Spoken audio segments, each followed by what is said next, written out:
I know there's been a lot of talks out there about a second wave of the C word, and my Robinhood account is so damn close to the top. If it crashes again, I'm gonna be a very sad investor.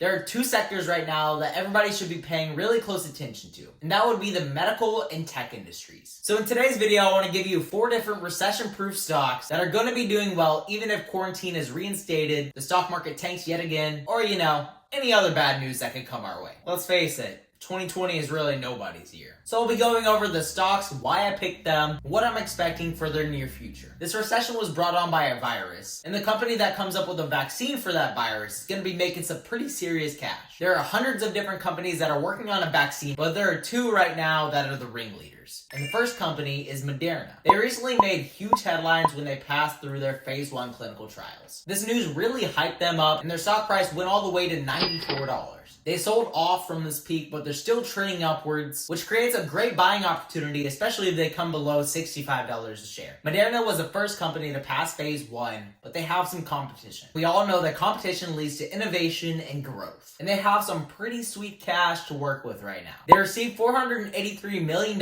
in federal funding to develop a vaccine, which is a pretty hefty chunk of change. Moderna is a pretty young company, having only started 10 years ago, so it's pretty impressive to see them beat the big guys and be the first to make serious progress in clinical trials. This leaves them with a lot of room for growth, but they have some pretty sizable competition. Their main competitor right now is a company called AstraZeneca, which teamed up with Oxford University in order to develop their vaccine. And they recently received $1 billion in funding from BARDA. And they're also a lot more established than Moderna is. They're over a century old, so their infrastructure in the pharma game is already laid out. Even though AstraZeneca passed their phase 1 clinical trial a little later than Moderna, they could potentially beat them to the finish line. Both of these companies are going to be great investments over the next few months while they develop and distribute their vaccines. Likely what's going to happen is that one company is going to develop a vaccine before the other one, sending the winning company's stock price way up. But other pharmaceutical companies will have to help mass produce and distribute this vaccine because the global population is just too big for a single company. So basically, if one pharma company wins, they all win. The other industry that tested new lows for a hot second but then bounced right back is the technology sector. And the first company that I want to talk about is IBM, because they're super undervalued right now, down 25% from the market top back in February, but they have services that are going to become really useful in the coming months. They recently came out with some news saying that they're going to lay off thousands of their workers, but I think that all the job layoff news is already priced into the market, and this won't be affecting them that much. I think that the services that IBM sells is going to keep them afloat and help them do really well during this recession. They sell software, which you really don't need to go outside to use, and more specifically,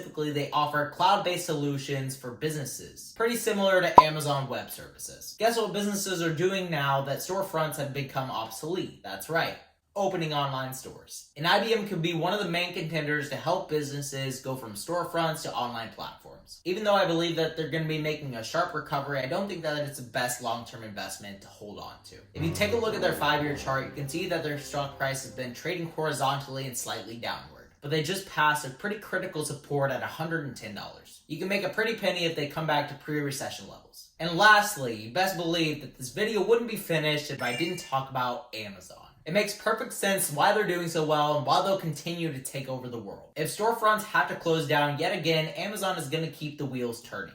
And even if stores don't close down, now shoppers know that it's super convenient to order online. You can shop for pretty much anything without having an awkward stare-off through the protective glass between you and the cashier. Yes, Amazon is overpriced right now, but they have a support just above $2,400, and I think that they will continue to go up from this point because Jeff Bezos wants a slice of pretty much every pie in the world. E-commerce? Yup. Virus testing? Yup. Grocery chains? Got that too. I mean, really, what more can I say about Amazon? They're forever expanding their company and innovating, even during this health crisis, and their stock price is going to be going up accordingly. These 2 industries, tech and pharmaceutical, will likely be doing best during this recession due to the nature that caused it. Tech will stay booming because you don't have to go outside to use your MacBook that you bought with your $1,200 stimulus check, and pharmaceutical, it's kind of a given. Of course, there are a lot of great companies that I didn't mention in this video, so let me know what companies I missed down in the comments below. So with that all said, guys, remember to stay positive, stay green. I'll catch you in the next one. Bye, guys.